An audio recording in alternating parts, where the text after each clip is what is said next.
Insiden penembakan terjadi di Jalan Nabire Enarotali, tepatnya di KM 126 Siriwo, Rabu 13 Agustus 2025 pukul 9.15 waktu Indonesia Tengah.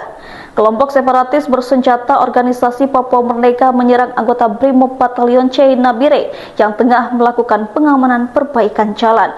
Akibatnya dua personel Brimob gugur, yakni Brigadir Arif Ardiansyah dan Bribda Nelson Wanaha. Hingga kini aparat gabungan TNI Polri masih melakukan pengejaran terhadap pelaku dan memperketat pengamanan di lokasi kejadian. Juru bicara TPNPB OPM Sebi Sambo dalam siaran pers menyebutkan kedua korban ditemukan dengan luka potong di bagian kepala dan wajah.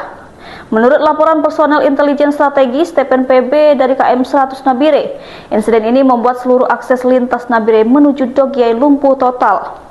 Aparat militer Indonesia disebut tengah menguasai wilayah tersebut untuk melakukan pengejaran terhadap pelaku.